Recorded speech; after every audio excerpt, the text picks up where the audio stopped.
મારું નામ ખીંટ વનિતા છે. હું ધોરણ 7માં ભણું છું. આજે હું તમને મેકરણ દાદા વિશે કહીશ. મનોહર કચ્છ પ્રદેશ ખંભણી નામનું નાનું એક ગામ. કુદરતના ખોળે વસેલા એ ગામમાં ભઠ્ઠી રજપૂત રહે. હરધોળજી રજપૂત અને તેમના પત્ની પણાંબા આ ગામમાં રહે. પશુપાલનનો ધંધો કરે. તેમના ખોરડે વઢિયાર પંથકની ગાયો, બળદો અને વાછરડાની અછત નહીં.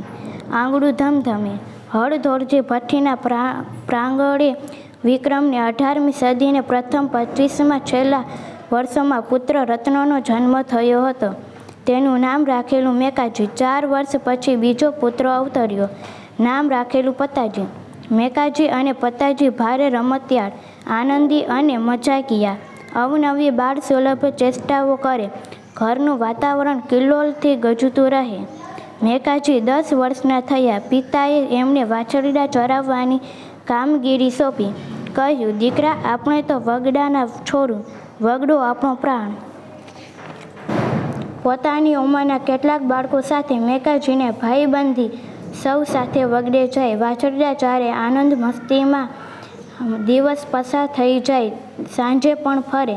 લગભગ 2.5-3 વર્ષનો ગાળો પસાર થયો.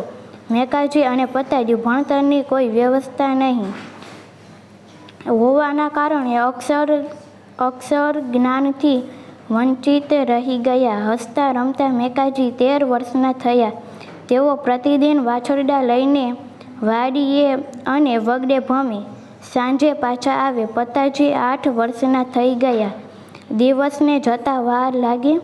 હરધોળજી ભઠ્ઠીનું ખોરડું પાંચમાં પૂછાતું. એમના આંગણે 2-5 અતિથિઓ ભાણે બેઠા જ હોય. ગામ પરગામથી લોકો આવતા અને જરૂરિયાત મુજબ ગાય, બળદ અને વાછરડાની ખરીદી કરતા. જૂના ખોરડામાં સ્વાભાવિક સંકડાશ રહેતી. વાડો પ્રમાણમાં મોટો. તેના થોડા ભાગમાં વધુ મકાન ઊભું કરવાનો નિશ્ચય કર્યો છે. 2-5 માણસોને તેડાવ્યા. પાયો ખોદવાનું ગોઠવ્યું. સૌ કામે લાગી ગયા. મંડ્યા પાયો ખોદવા. થોડા વધુ માણસો કામે લાગ્યા.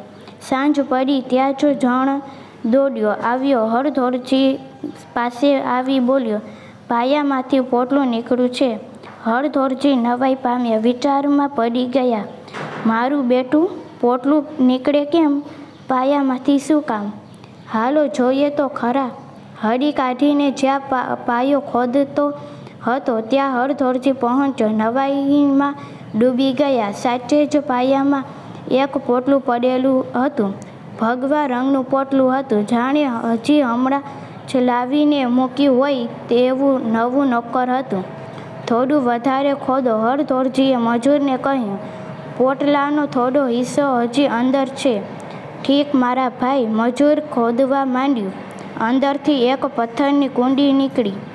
પોટલું એમાં ગોઠવેલું હતું. આશ્ચર્યનો પાર રહ્યો નહીં.